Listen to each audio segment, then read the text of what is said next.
It doesn't just stop with food. That's what makes it different. Obviously, I believe we're called to take care of one another. We're called to feed the hungry.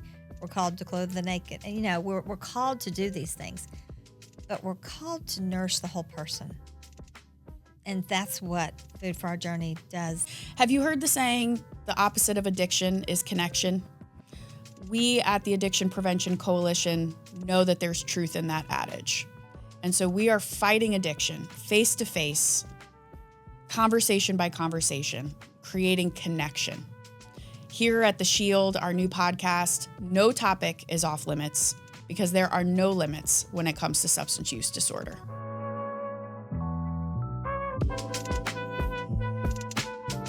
Welcome to The Shield. Do not adjust your radio dial. I just am dealing with a little something, but it's Nicole. We're back for another episode. With me today, I am so excited about this because since I moved here to Birmingham, everyone's like, you've got to meet Kelly, you've got to meet Kelly, you've got to meet Kelly. So with me today is founder and executive director of Food for Our Journey, Kelly Greene. Thank you for being here. Thank you for having us. Very excited. So you're kind of a big deal. I know. No. Our friends are a big deal. Yes. Seriously, I really I'm 1,000% serious. People are like, you have to meet her. She is a self-starter. She is passionate. She is uber focused on the mission. You're going to love her energy. And so when I found out that we had, that we worked together, I was like, how do I connect with her? I want her on the podcast immediately. So thank you for being here so much. Thank you for asking us. Thank you. So I don't Google stalk or anything ahead of time because I want us to have a genuine conversation. Yes. So how long has Food for Our Journey been in existence? The idea really came about in 2018. Okay, so it's new. It's relatively it's a new. Young nonprofit, yes. But our history, specifically my history of working with our friends that are unhoused. Yeah. I've been doing that since early 90s. So I've had different experiences in different areas with our friends, and through that is where Food for Our Journey came from. One of the things that we had noticed over the years would be serving through like a soup kitchen or a stationary food distribution site. Sometimes you would see somebody and sometimes you wouldn't. And usually it was because it was a fixed time, say 9 to 10 or 11 to 12. And if they could not reach that site during that hour or hours, then they had missed the opportunity that day to pick up a meal or clothing or whatever the case may be. And it's because our friends inherently have transportation issues. Right. If they're on one side of town and it's freezing or snowing or thunderstorms, they may just not simply be able to get to the area where the food's being distributed. So my husband and I were about to be empty nesters. So wait, let me press pause. Sure. What had you been doing before this professionally? Basically stay-at-home mom. Really? And okay. Then, so you had my been real doing estate license and had done some real estate. So helping the unhoused was just a passion project for you? Yes. On weekends and evenings and stuff? During the week, I had experiences through youth ministry of helping to clean women's shelters. First Light Shelter originally was in the basement of the First Presbyterian Church on 4th, and we would go there on Saturdays and clean the women's shelter. So just experiences, of course, that permeated our daily life. Okay. And then as a family, we continued to serve. So we would serve at Highlands United Methodist, for instance, on Tuesday mornings with St. Mark's Methodist Church. My mother-in-law worked with them, and so we would go from 9 to 10 on a Tuesday and help with the meals. And on Christmas, we would all get up before we did anything else, and we would go and serve. So as a family, it was something we could do together and do with our kids. And that was very important, is to just make service and helping our friends part of just our daily life. Yeah. So that's kind of where all this came from. Okay. So our kids are getting ready to go off to college, and my husband says, I think we should be doing more. It's just going to be the two of us. I'm praying about that. And I said, that sounds great. So I sing in a praise and worship band at church, and it was a Sunday evening, and our pastor was talking about the backpack ministry, Yep. which Vineyard does, and where the food goes home. And all of a sudden, obviously, the Holy Spirit placed it upon my heart that we should have a food truck that delivered food to those experiencing homelessness. And so I took a pen and our song sheet and I wrote that down. It was in November of 2018. And I wrote it on a piece of paper and I handed it to my husband during church, and he was like, that's it. But we had no idea how to start a nonprofit. Right, exactly. I mean, that's a No great idea right. and how, right. And then I'm like, we'll see what happens. But it never really occurred to me that it wouldn't happen. Wow. I never thought this won't happen. Just wasn't sure what that all meant. Yeah. So we sat down, and he's got lots of experiences of writing business plans, and my dad's an entrepreneur. And so we just started going to the people that we know and saying, this is our thought, this is our idea. Wow. And it grew from there.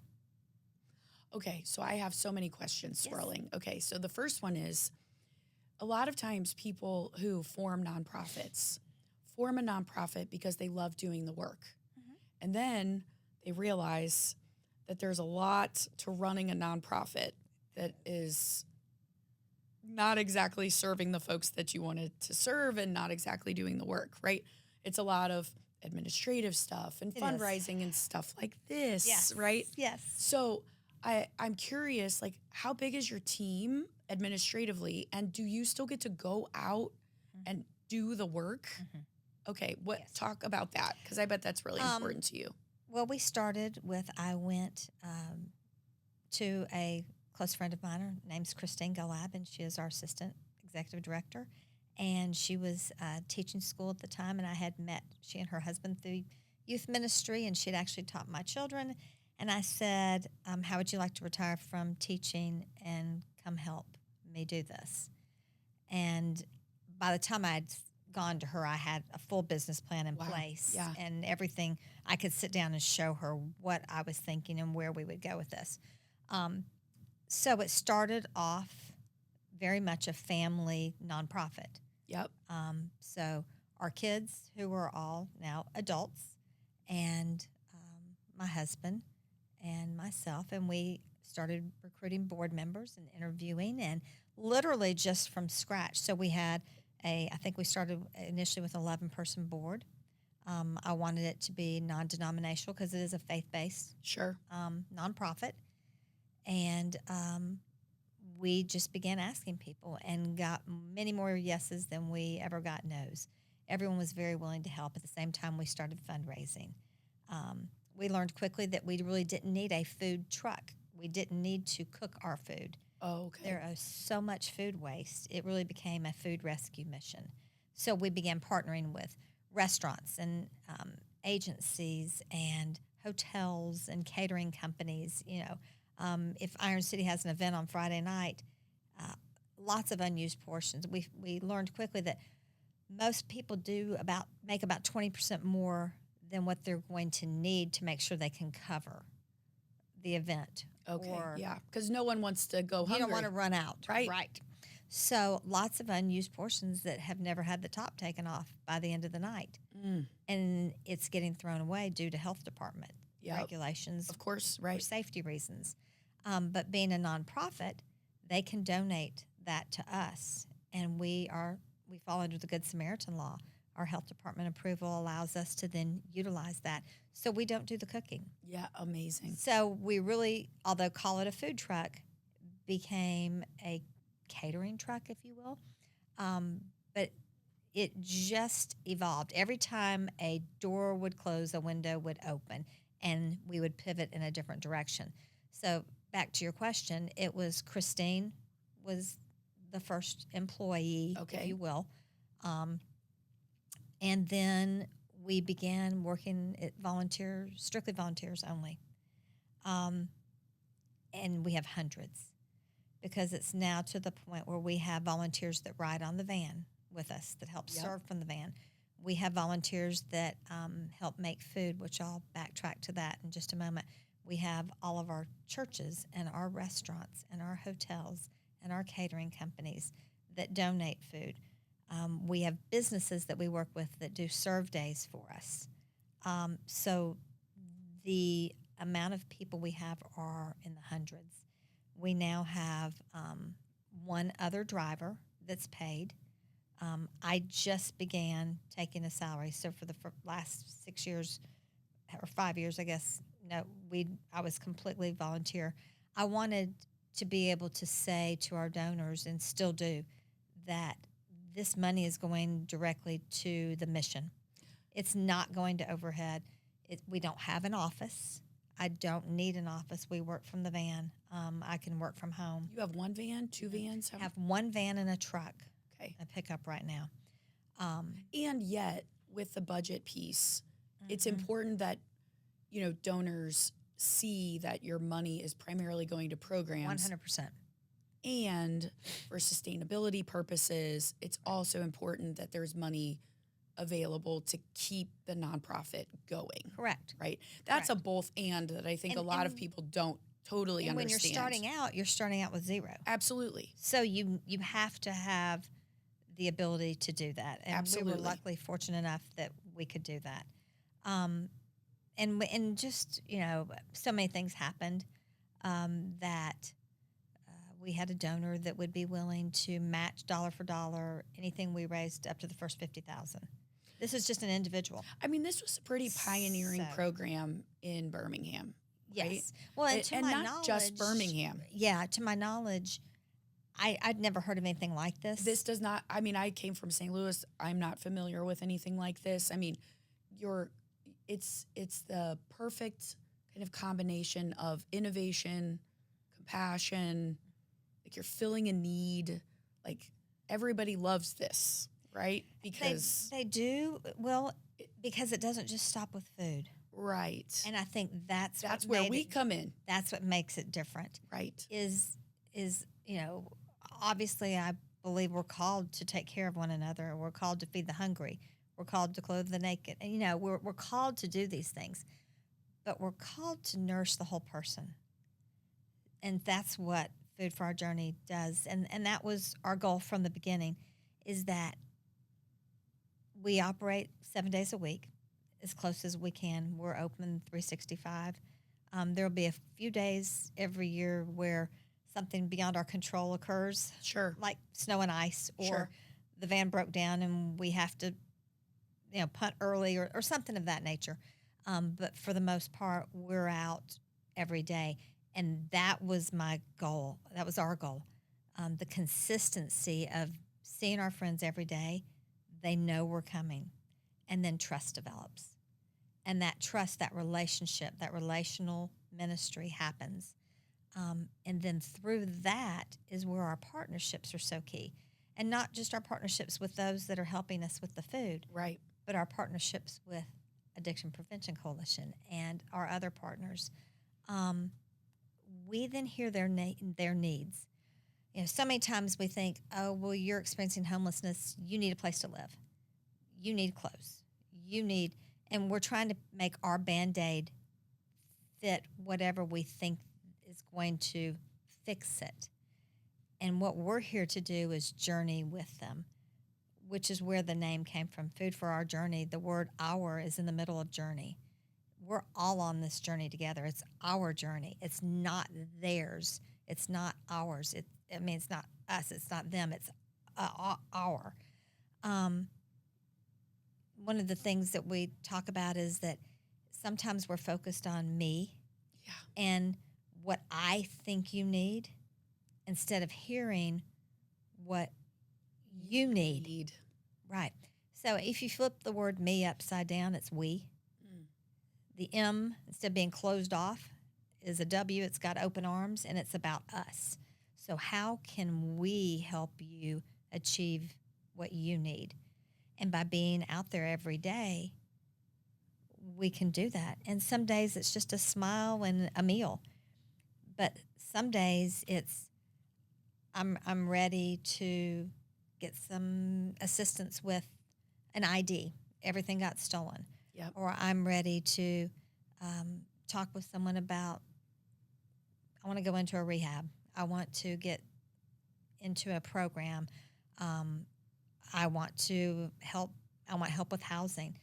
How do I get an assessment done? I need medication. I'm sick. Right. So whether it's something mental health, physical health, whatever the case may be, that's what we're here to do. We're here to listen and to journey with you and then plug you into our partner agencies, which is the key, I think, to what makes Food for Our Journey's mission successful. Mm-hmm. Is it's not about Kelly, and it's not about Food for Our Journey. It's about our friends.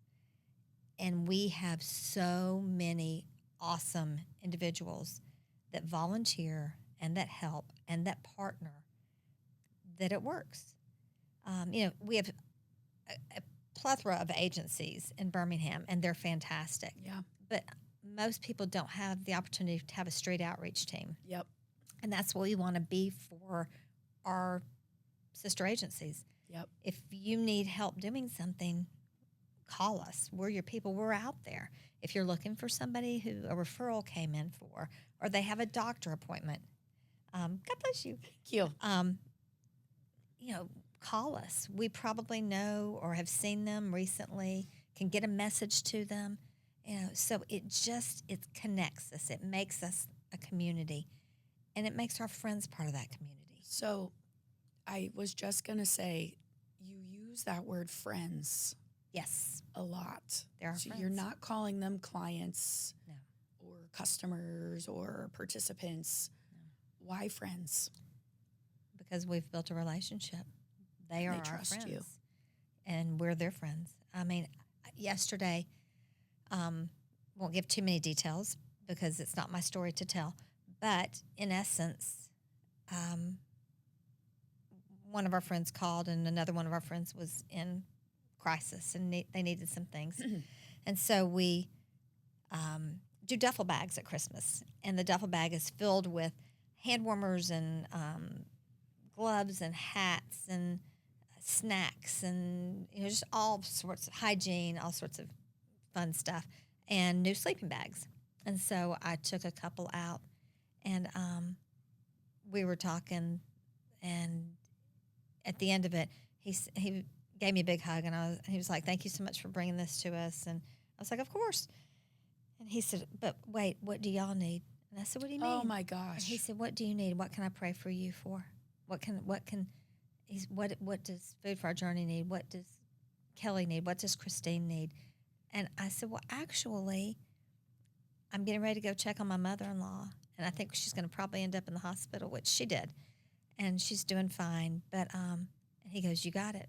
He said, "What's her name?" I said, "Virginia." He said, "All right, I'm praying for Miss Virginia tonight."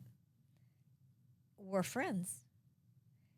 And it's not that they are thinking that it's a one-way street. The relationship is there. And I think that's key. But you've built that in a very short amount of time. Like, one thing I know to be true is that especially when you're working with populations that are underserved, marginalized, pick a word, whatever. A grant comes, people try to help them, the grant ends, they leave. Another grant comes, people try to help them, the grant ends, they leave. And so those groups of folks deservedly are very untrusting a lot of times, right? So it takes a long time to build that trust. But you and your organization and your volunteers have built pretty strong relationships in a very short amount of time. Why do you think you all have been so successful? Consistency, sincerity, and learning about the person. I know their name. Christine knows their name. Kath knows their name. Red knows their name. These are drivers of the van and help people that help. We know them. You know, when they come up, we say, "Good morning, Robert. Good morning," you know. And if we haven't been on the van for a while, you know, if I was on vacation for a week, where have you been? You know, we talk about it. Did you see those grandbabies? I sure did. It's a relationship. It's not transactional. And no, and it's sincere.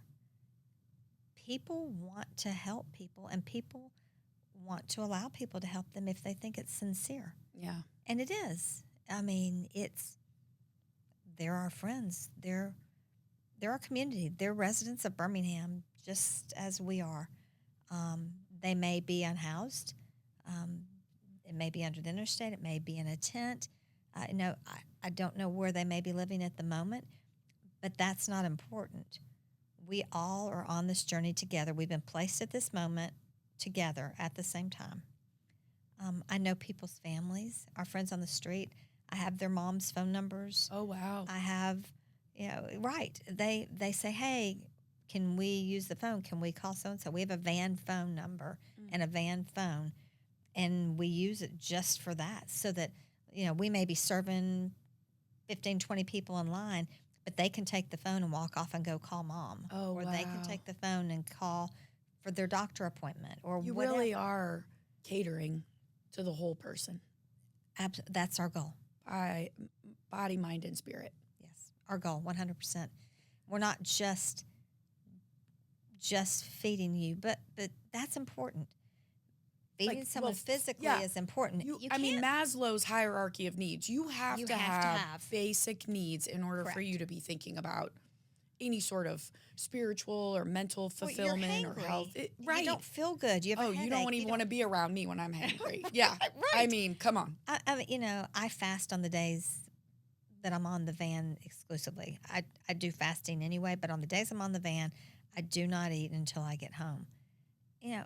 Not eating makes... Because that way you can connect with your friends even more. 1,000%. Wow. 1,000%. I know...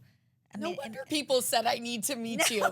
I'm sorry. You're very cool. Okay. To me, it's simple. I want to understand, and it's real empathy. If your stomach is churning because you're hungry. My stomach's churning right now.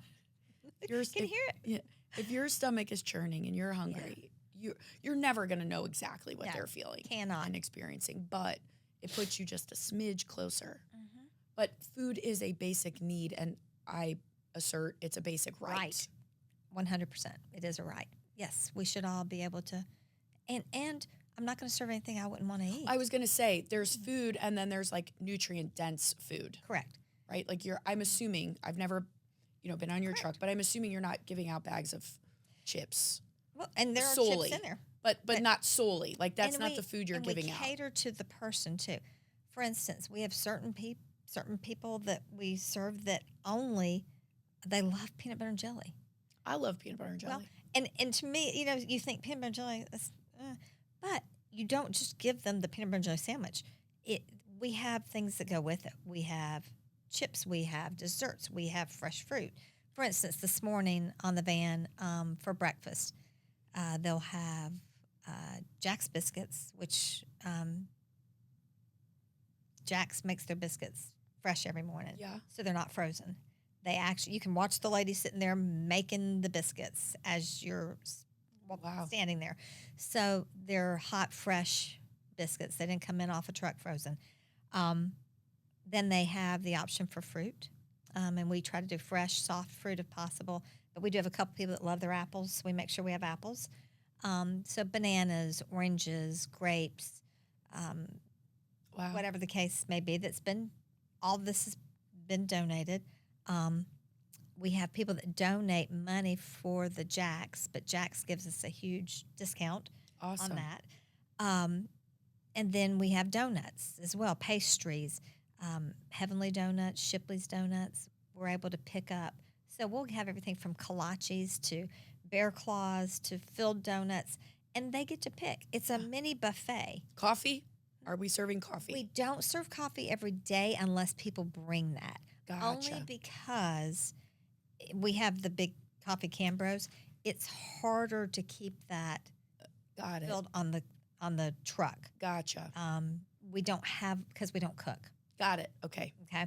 So sometimes we do have people that donate to us the coffee, and then we do that. And we have people that bring it. We set up tables next to the van, and they will bring items like in the winter time, it's usually coffee, hot chocolate, that sort of thing.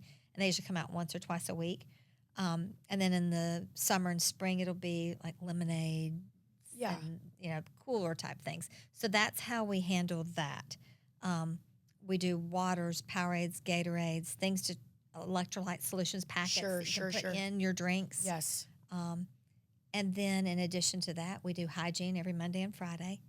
And a hygiene kit has shampoo and soap and a washcloth and toothbrush and toothpaste and the basic needs, deodorant. But then if it's wintertime, it may have hand warmers and gloves and, whatever the extras would be there. We do socks every day.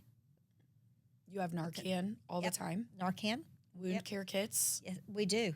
Wound care kits we get from y'all. Absolutely. Narcan, we partner with Jefferson County Department of Health and get the Narcan as needed.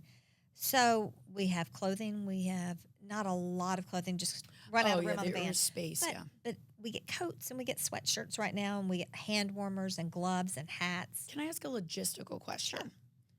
So you're on a schedule? Yes. Okay. Mm-hmm. So you might go to this encampment on Mondays, or we go to the same one every day. The same ones every day. We have and they change because our friends move.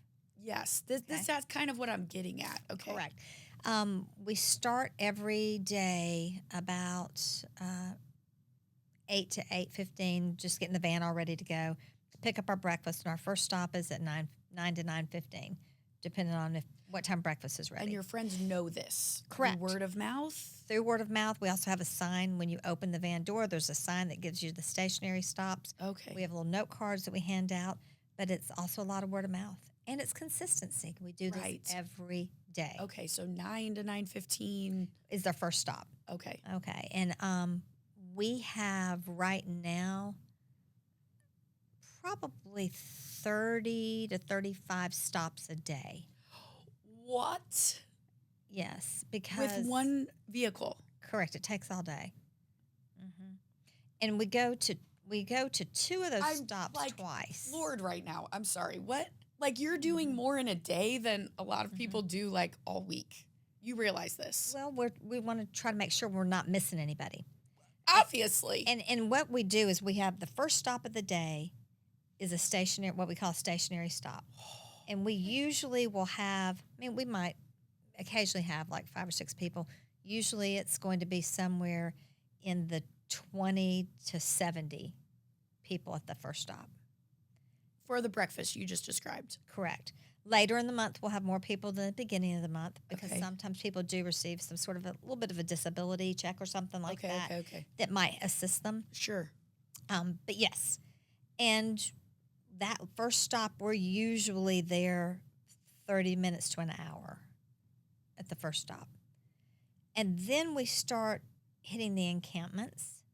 So if you were asleep or didn't make it on time, it was raining, what have you, and that's what our goal is. We're going to come to the encampments that we can get to, as many as we can get to during the day. So if you didn't get to us, and these are strategically placed around the city. Right. If you didn't get to us, we're going to come to you. And we pull up and we have a little happy beep of the horn, like a beep, beep, beep, beep, beep, beep. So they know it's us. We do it 2 or 3 times. If they don't come, then we get out and walk up and go, hey, y'all, are y'all here?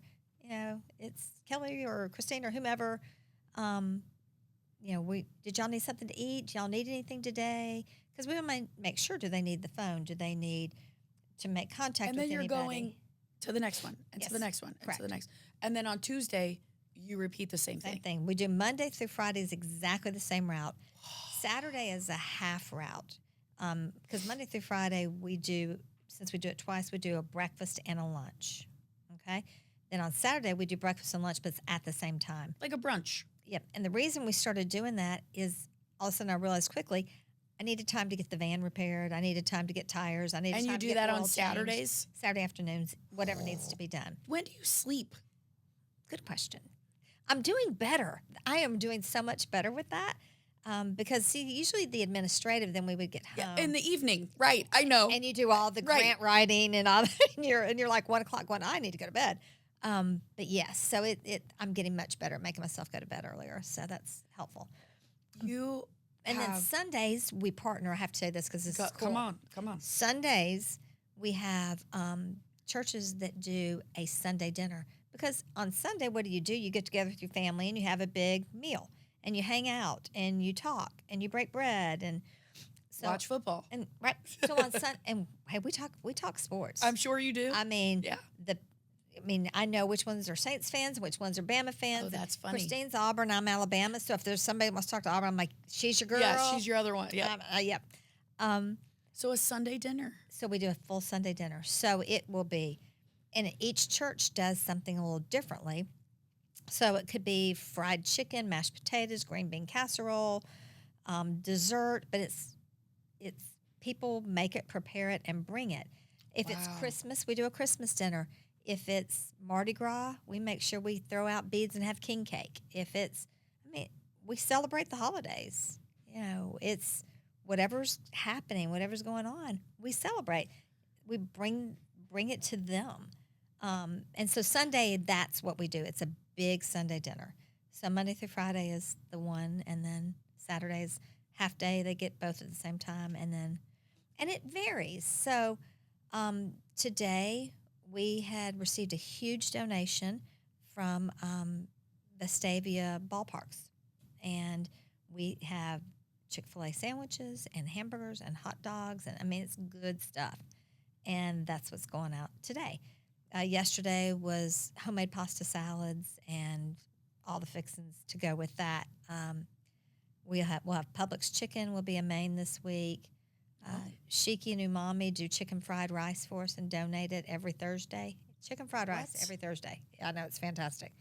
We have a family, an individual who always made barbecue for his friends, and once a month he does I don't know how many butts for, smokes butts, and we have homemade barbecue sandwiches, and piled high, they're huge, and he does it for like 150. What do you say? So I have two more questions. Sure. I'm going to end on a positive note, so I'm going to go a little negative for a second. Sure. What do you say to those people that are like, you're not fixing the problem? Like, you're allowing them to, there's a lot of misunderstanding around unhoused folks, and, they don't want help, and, if they would just fill in the blank. Yeah. So what do you say to those people that are like, well, no wonder they're just staying where they are because you're bringing food to them, delicious food, more food than I have at my house. How do you respond to those people that are a little bit negative Nellies about this? Well, in two ways. One, we don't want to be part of a problem. We want to be part of the solution. So the food is the way that we get to know each other. We break bread, we talk. If we have a meeting, we go to lunch. We find out about each other. So that's how we get to know the person and what their needs are. And then through that knowledge and through that trust and through that relationship, we partner and we plug in. So our goal is never to leave you here. It's to walk with you on this journey, because unfortunately, there's not enough affordable housing. No. There's not. Absolutely not. So not just in Birmingham, anywhere. Correct. This is not a Birmingham. No. It's throughout. So that's a reality that we're living within. But sometimes so many things have to happen before that can happen anyway. Yeah. That we're here to journey with that person throughout. At least, they know they're not by themselves. So when they get discouraged because it's taking months to find somewhere to be or live or whatever, We're here to help do that. So that's my first thing. We're not just giving them food and driving off. It's not like, here's your food, see you later, bye. We're here to assist them. And our goal is that they would end up in housing or whatever they need. If they need to be in a counseling program, or if, whatever medical attention, the mental health crisis is so real. So if we can plug them in there, that's our goal. Our goal is not to just leave them there. Yeah. Number 2, though, is I understand if you're a business owner and every day you get to work and someone's laying in your doorway and it's hindering your business. And, most people that I talk to, for them, it makes them so sad. But at the same time, it's also their livelihood. Exactly. And they're trying to stay alive. And we need our city to stay alive because our city has to be alive and vibrant for people like us to even exist, right? So what can I do for you? I want to ask them. I want to hear them. I want to hear the person that says, you can't do this, or you're not doing any good, or, why do you feel that way? What's happened? And then is it within my power? And by my power, I mean the power of Food for Our Journey, to assist in that problem. For instance, if it's a location, if we're serving in a location that's causing some issues for you, then we're going to look for a different location. A location that's still, helpful to our friends, because that is our goal, that is our mission, that is our advocacy, is to make sure that we are the voice for them, but also to help you thrive. We're not here to be a problem. We're here to be part of the solution. Yeah. So those are my 2 things. That's what I want, our community to know is we're not here to just give food and leave. It's not something we just pull in, and do. And so there's certain places that we don't serve, that we used to serve. Yeah. And we've been asked not to serve there any longer. And, maybe too much trash got left behind. Sure. People were then hanging out and people couldn't get to the businesses. But there's always an around the corner or down the block, or just move. And we also help our friends have ownership too. I mean, we carry our trash bags with us. We try to make sure that any trash is picked up. Yep. But we just don't do it. When I say we, I mean we as the collective we. Our friends help us also. Mm-hmm. If they see things, they'll come up to the truck and say, hey, Kelly, can I have a trash bag? I'm like, absolutely. And I'll give them a pair of gloves and a trash bag, and they'll go out and pick up something that somebody left behind, to try to make sure, again, that we're not adding to a problem, that we're doing everything. We want to be good stewards of our community. I mean, obviously you want to be good stewards of the donations you receive. Of course. But we want to be good stewards in our community as well. Last question, and it's not a question, it's a statement. You love what you do. I do love what I do. Yes. It make me cry. Yes, I love what I do. Yeah, it's an honor. It's a blessing. It's exhausting. Again, I go back to, when do you sleep? It doesn't sound like you get much, but it's a team effort, and there are hundreds of people that make this work, and it's amazing to me. I sit back and look, and I'm like, this had nothing to do with Kelly. This has to do with a call that people feel to help each other, and to help each other get what they need. And if Food for Our Journey is fortunate enough to be able to facilitate that a little bit, then we're blessed.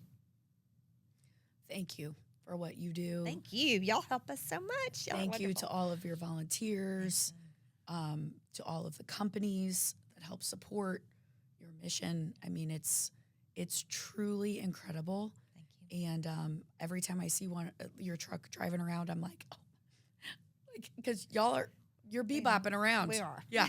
I mean, 35 stops a day, you're bebopping. We make good time. Amazing.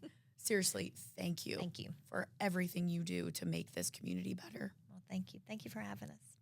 If you like what you heard, and gosh, I know you did, please consider rating, reviewing, and subscribing to The Shield. I'll also add that we're going to link to the website. Oh, thank you. Right? So if you're interested in volunteering, Yes. You're looking for a van driver, Sure. If you have something to donate, if you want to get involved in some way, Yes. we will link that. Thank you again. Thank you.